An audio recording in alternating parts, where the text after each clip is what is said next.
আসসালামু আলাইকুম। আশা করি সবাই ভালো আছেন। আমি মালয়েশিয়ার রাজধানী কুয়ালালামপুরের নিকটবর্তী পেতালিংগা দামানছড়া থেকে বলছি। আজ 2025 সাল মে মাসের 3 তারিখ। তো আমি সকালবেলা একটু জগিংয়ে আসছি। তো আপনাদের সাথে ভাবলাম একটা বিষয় শেয়ার করি, মালয়েশিয়ার কলিং ভিসা বিষয়। অনেকেই হয়তো দেশ থেকে এখন মালয়েশিয়াতে আসার জন্য অপেক্ষা করতেছেন। অনেকে হয়তো বিভিন্ন এজেন্সির মাধ্যমে বা এলাকার বিভিন্ন দালালের মাধ্যমে আপনার পাসপোর্ট জমা দিচ্ছেন মালয়েশিয়াতে আসার জন্য। তারা হয়তো অনেকেই আপনাদেরকে মালয়েশিয়াতে কলিং ভিসায় আনার জন্য বিভিন্ন ধরনের নিউজ দিচ্ছে, গরম গরম নিউজ। আসলে এই বিষয়গুলো আপনাদের সাথে শেয়ার করার জন্যই আসলাম। তো প্রথম যে বিষয়টা সেটা হচ্ছে, কলিং ভিসা কি চালু হয়েছে? তো এর সঠিক উত্তরটা হচ্ছে না। এখন বর্তমানে মালয়েশিয়ায় আমরা তো এখানে অবস্থান করতেছি। তো আমরা যা দেখতেছি সেই বিষয়টা হচ্ছে এমন, বর্তমানে কর্মীর কোনো সংকট নাই। এখানে প্রচুর পরিমাণে শ্রমিক আছে। যতগুলা কোম্পানি আছে তাতে কর্মী স্বয়ংসম্পূর্ণ। এবং এমনকি আমরা যা জানি, আমাদের অনেক ফ্রেন্ড সার্কেলের মধ্য দিয়ে বিভিন্ন জায়গায় রুমে রুমে অনেকেই কাজের জন্য কাজ পাইতেছে না, বসে আছে। তো প্রকৃতপক্ষে কলিং ভিসা কখন চালু করে? যখন সাধারণত দেখা যায় যে একটা দেশে বা বিভিন্ন কোম্পানিতে কর্মীর সংকট থাকে, তখন জেনারেলি যদি গভর্নমেন্ট থেকে কলিংয়ের বিষয়টা তারা ওপেন নাও করে, তখন কোম্পানির মালিক পক্ষ তারা মনে করেন যে একজন, 10 জন, 20 জন এরকম বা 100 জন কোম্পানির মালিক তারা যখন বারবার অ্যাপ্লাই করে যে আমাদের কর্মী লাগবে, আমাদের কর্মীর প্রয়োজন, তখন সরকার সেটা বিবেচনা করে কর্মীর প্রয়োজনের স্বার্থে তখন কলিং ভিসাটা ওপেন করে দেয়। তো এই বিষয়টা আমাদের বুঝতে হবে যে কলিং কখন গভর্নমেন্ট চালু করে, যখন প্রয়োজনীয়তা থাকে, এটা স্বাভাবিক। কিন্তু প্রকৃতপক্ষে এখন অধিকাংশ কোম্পানিতেই স্টাফ ফুল, সুতরাং সেখানে কর্মীর কোনো প্রয়োজন আপাতত নাই। কিন্তু আপনার অনেকেই হয়তো আপনাদেরকে বলবে যে কলিং চালু হয়ে গেছে, টাকা দেন, পাসপোর্ট দেন। এগুলো দিয়ে আপনারা প্রতারিত হবেন না। কলিং এখনও চালু হয়নি। তবে আমরা যেতটুকু শুনছি যে অন্তর্বর্তী সরকারের প্রধান উপদেষ্টা ডক্টর মোহাম্মদ ইউনূসের সাথে মালয়েশিয়ার প্রধানমন্ত্রীর একটা কথোপকথন হয়েছে, কিন্তু সেটা সুদূর প্রসারী হয়তো ভালো ফল আসবে, কিন্তু এখনও সেটার কোনো বাস্তবায়নের সঠিক সিদ্ধান্ত হয়নি বা ডেট আসেনি। যার জন্য এটা নিয়ে অনেকেই মনে করেন যে প্রতারণা করছে, হয়তো খুব শীঘ্রই আমাদের বাঙালিদের মনে করেন যে কলিং ভিসার মাধ্যমে নিবে। কিন্তু এই মুহূর্তে যদি আপনারা আসেনও, সেখানে প্রথম যে বিষয়টা, কলিং যেহেতু এখনও চালু হয়নি, আপনাদের হয়তো পাসপোর্ট নিয়ে টাকা নিয়ে অনেক দিন ঘোরাবে। তো তারা তো প্রকৃতপক্ষে এখন নিতে পারবে না, কারণ সরকার থেকে তো সেই অনুমোদন এখনও হয়নি। তো তারা হয়তো আশায় আশায় আপনার মনে করেন যে 6 মাস, 1 বছর আপনার এইভাবে সময়টা নষ্ট করবে আর আপনাকে পেরেশান করবে। তো আপনি চিন্তা করেন যে আপনি কি করবেন এই অবস্থায়। আপনি যদি পেরেশান হতে চান আর আপনার মূল্যবান সময়টা নষ্ট করতে চান, তাহলে আপনি ভুল পথে পা বাড়াতে পারেন। অথবা যারা এখানে থাকে, আপনার যদি আত্মীয় স্বজন কেউ থাকে অথবা নিকট প্রতিবেশী কেউ থাকে নিকটতম, তাদের সাথেও আপনি প্রয়োজনে কথা বলে যোগাযোগ করে সঠিক বিষয়টা জেনে তারপরে এক জায়গায় আপনি আপনার ফাইল, পাসপোর্ট জমা দিবেন। কারণ শুধুমাত্র দালালদের কথায় পড়ে বা এজেন্সির কথা শুনে কখনো প্রতারিত হবেন না, কারণ তারা কিন্তু তাদের ব্যবসার উদ্দেশ্যে অনেক সময় সাধারণ মানুষের অনেক ক্ষতি করে। আমি সবার কথা বলছি না, এর মধ্যে কেউ কেউ হয়তো ভালো আছেন, কিন্তু বেশিরভাগ ক্ষেত্রে এই ধরনের একটা দালাল চক্র আছে যারা সাধারণ মানুষের কষ্টটা বুঝে না, তাদেরকে এভাবে প্রলোভন দেখিয়ে এভাবে মনে করেন যে আপনার মিথ্যা একটা গুজব তারা খবর রটায় সর্বশান্ত করে, অনেককে হতাশ করে। তো যাই হোক, আশা করি আপনারা সবাই বুদ্ধিমত্তার সাথে একটা সিদ্ধান্ত নেবেন চিন্তা ভাবনা করে। আর যদি কোনো কিছু জানার থাকে আপনারা কমেন্ট বক্সে অবশ্যই কমেন্ট করবেন, আমি চেষ্টা করব আপনাদের উত্তর দেওয়ার। এখানে বর্তমান মালয়েশিয়াতে আসলে শুধু বাংলাদেশি নয়, ফিলিপিন বলেন, তারপরে আপনার নেপাল বলেন, তারপরে আপনার মনে করেন ইন্ডিয়ান বলেন, ইন্দোনেশিয়া, মিয়ানমার, বিভিন্ন দেশের প্রচুর কর্মী আছে। সুতরাং শ্রমিকের কোনো ঘাটতি নাই এখানে, সব জায়গায় ফুল, এবং শুধু ফুল না, ওভার ফুল। হ্যাঁ, কোথাও যে আপনার কাজে নিবে সেরকম স্পেস নাই। ইতিপূর্বে আমরা 2014 সাল থেকে আমি মালয়েশিয়াতে 2014 সালে আসছি। 2014 সাল থেকে 2022 সাল পর্যন্ত একই সিস্টেম দেখে গেছি।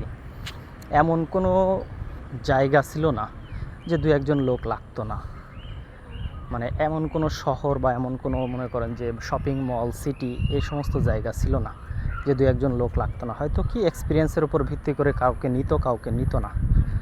তো প্রচুর কর্মী সংকটের একটা অবস্থা ছিল, এবং আমরা ইতিপূর্বে কখনো কখনো দুটো, কখনো কখনো তিনটা জবও করছি। সকালে পার্ট টাইম করতাম, এরপরে সেখান থেকে এসে আবার ফুল টাইম জবে চলে যাইতাম, ওখান থেকে এসে রাতে আবার আরেকটা পার্ট টাইম করতাম।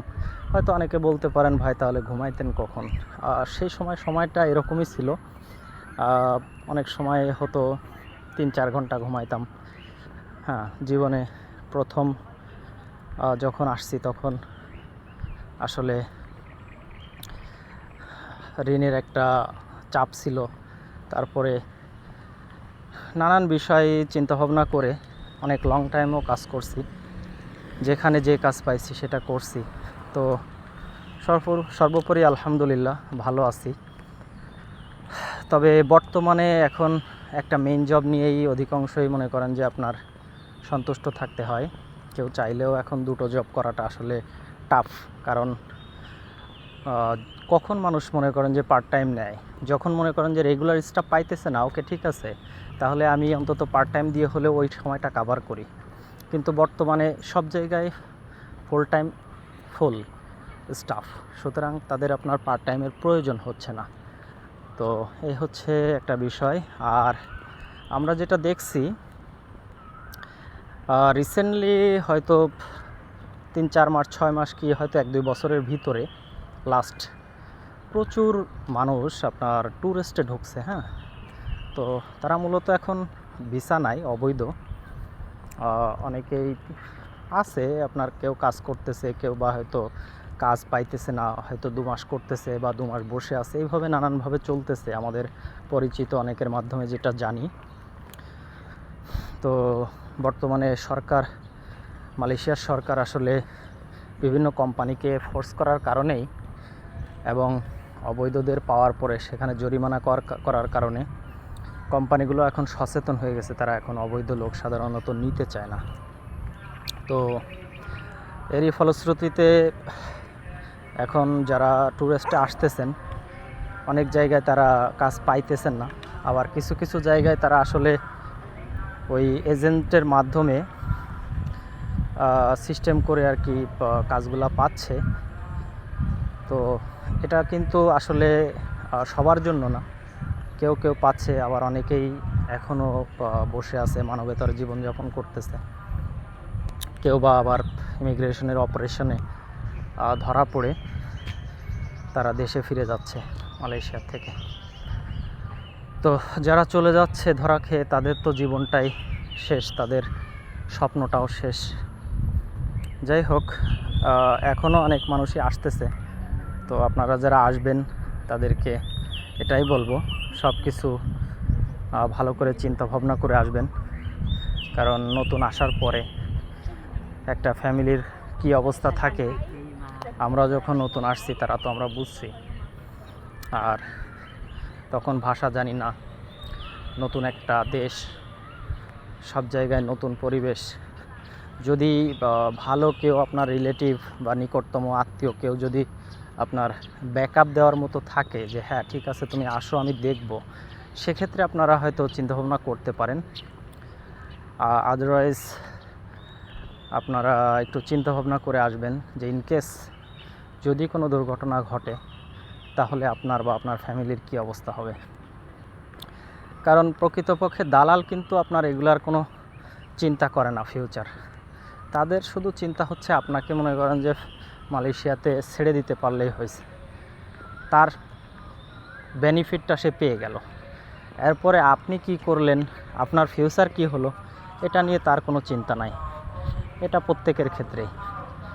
তো আপনি যদি নিজে মনে করেন যে হ্যাঁ আমি নিজেই নিজেকে সেখানে আপনার টিকিয়ে রাখতে পারবো, হ্যাঁ সারভাইভ করতে পারবো, সেই ক্যাপাবিলিটি আছে, তাহলে আপনি চেষ্টা করতে পারেন। তবে সেক্ষেত্রে হয়তো দেশ থেকে অনেকেই এই বিষয়গুলো গুরুত্ব দেন না।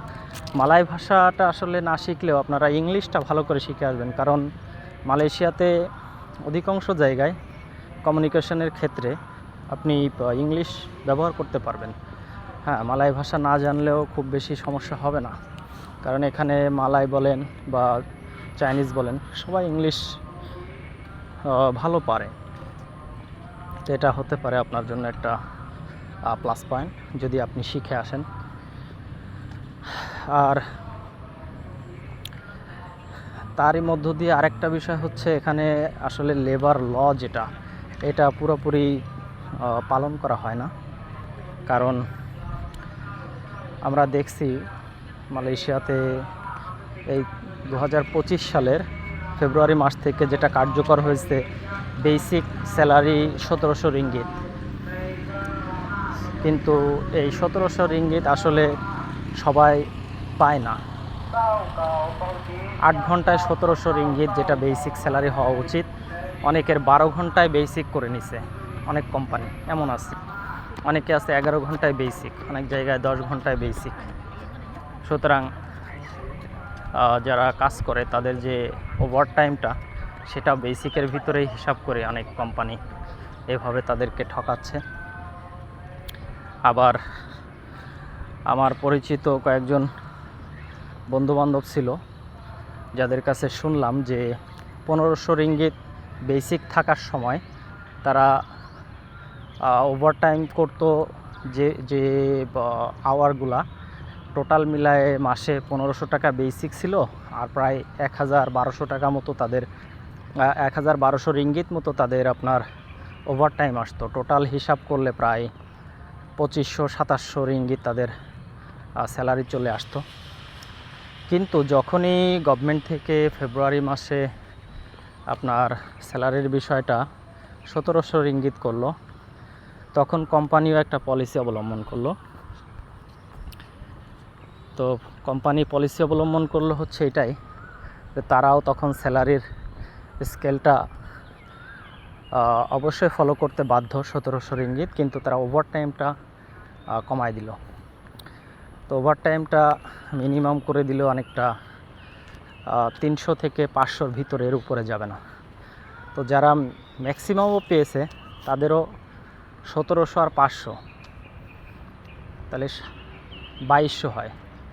তাহলে দেখা যাচ্ছে পূর্বে 1500 রিঙ্গিত বেসিক থাকার সময় তাদের স্যালারি আসতো 2500 থেকে 2700, আর এখন 1700 অবস্থা ম্যাক্সিমাম যাদের দিচ্ছে তাদের 2200 প্লাস মাইনাস, আর যাদের আরও একটু কম দিচ্ছে তাদের হয়তো 2000।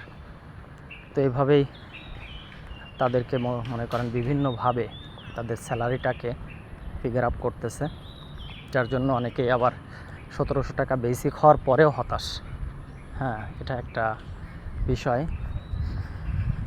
তো মালয়েশিয়াতে শুধু এক জায়গায় না, এরকম বিভিন্নভাবে বিভিন্ন জায়গায় হয়তো মানুষকে, শ্রমিকদেরকে এভাবে ঠকানো হচ্ছে। হয়তো আমরা সব জায়গায় খবর জানি না, তবে ফুললি যেটা গভর্নমেন্ট রুলস সেটা তারা ম্যাক্সিমাম কোম্পানি ফলো করে না। খুব সীমিত, হয়তো দু একটা কোম্পানি ফলো করে। এরপরেও যে পাবলিক হলিডেগুলো সেগুলোতেও ডাবল ট্রিপল পেমেন্টের যে একটা সিস্টেম, সেগুলোও অনেক সময় দেয় না। তারা বলে নর্মাল, অথবা ওই দিনের জন্য রিপ্লেসমেন্ট একটা ছুটি দিয়ে দেয়। হ্যাঁ, কিন্তু মূলত আমরা যারা আসি, আমাদের তো প্রয়োজন টাকার, আমাদের তো প্রয়োজন একটা ভালো ফিগার অফ স্যালারির, যেটা আমরা মনে করেন যে এখানকার প্রয়োজনীয় খরচ করার পরেও যেন আমরা দেশে একটা ইনাফ অ্যামাউন্ট পাঠাতে পারি। আমাদের বিশেষ করে আমাদের যে ঋণ থাকে অথবা আমাদের যে প্রয়োজনগুলো, এটা আমরা পূরণ করতে পারি। তো যাই হোক, সর্বোপরি মালয়েশিয়াতে অন অ্যান অ্যাভারেজ বলা যায় বর্তমানে 2000-2500 এমন স্যালারি হতে পারে, ইনকাম করতে পারবেন যদি আপনারা আসেন। বর্তমানে হয়তো 2000 থেকে 2500 এরকম স্যালারি আপনারা পাবেন, কাজের উপরে ভিত্তি করে। যদি আপনার কাজের অভিজ্ঞতা থাকে, সেটা হোক বা কনস্ট্রাকশন সেকশনে, অথবা রেস্টুরেন্ট, বা কোনো ভালো কোনো কাজের অভিজ্ঞতা থাকে, যেমন গাড়ির কাজ, গ্যারেজ, হ্যাঁ, তাহলে আপনারা ভালো স্যালারি পাবেন আশা করি। আর যদি আনস্কিলড হন, সাধারণত যারা এসে নতুন অবস্থায় কোনো কাজের অভিজ্ঞতা নাই, ভাষাও তেমন জানে না, অনেক সময় যে ক্লিনারের কাজ করতে হয়, হ্যাঁ, তাদেরকে আসলে বেশি স্যালারি দেয় না শুরুতেই, সম্ভবত এমনই, হয়তো 10-12 ঘন্টা কাজ করায় 1700-1800 টাকা এরকম স্যালারি দেয়। তো এর পাশাপাশি আপনি যদি ওইখানেই ওভারটাইম করার কোনো সিস্টেম থাকে, তাহলে হয়তো ওই তো অন অ্যান অ্যাভারেজ 2000 পাইতে পারেন শুরুতেই। আর যদি আপনি ভালো অভিজ্ঞতা থাকে, কোনো কাজের স্পেশাল এক্সপিরিয়েন্স থাকে, তাহলে হয়তো আপনি 2500 বা তার বেশিও ইনকাম করতে পারেন, যা অনেকেই করতেছে। তো সর্বোপরি এটাই বলবো যে আমাদের দক্ষিণ এশিয়াতে মালয়েশিয়া আসলে ভালো একটা জায়গা, যেখানে আমাদের শুধু বাঙালি না, সবার জন্যই মনে করেন যে আপনার ভালো। এখানে কাজ বলেন, সচরাচর কাজ চেঞ্জও করা যায়, কাজ পাওয়া যায়। কিন্তু রিসেন্টলি অতিরিক্ত মানুষ হওয়ার কারণে আসলে কাজ পাওয়াটা একটু টাফ হয়ে গেছে। তবে যাদের মনে করেন এক্সপিরিয়েন্স আছে, যারা ভাষা বলতে পারে, কথা বলতে পারে, কোনো কাজের স্পেশালি অভিজ্ঞতা আছে, তাদের জন্য খুব বেশি সমস্যা না। তবে তাদেরও অনেকটা এখন সংগ্রাম করতে হচ্ছে, কারণ অধিকাংশ জায়গায় ফুল হওয়ার কারণে, কোম্পানিগুলোতে স্টাফ ফুল হওয়ার কারণে, যদি কেউ দেশে যাচ্ছে, তারা দেশ থেকে এসে আবার নতুন কাজ পাওয়াটাও টাফ হয়ে যাচ্ছে। কারণ এদেশে অধিকাংশ কোম্পানি ছুটিতে গেলে তারা অপেক্ষা করতে চায় না, বিশেষ করে দোকানপাট, রেস্টুরেন্ট, শপিং মলগুলো, কারণ এখানে একটা সবসময় একটা ব্যস্ততা থাকে, এই জন্যই।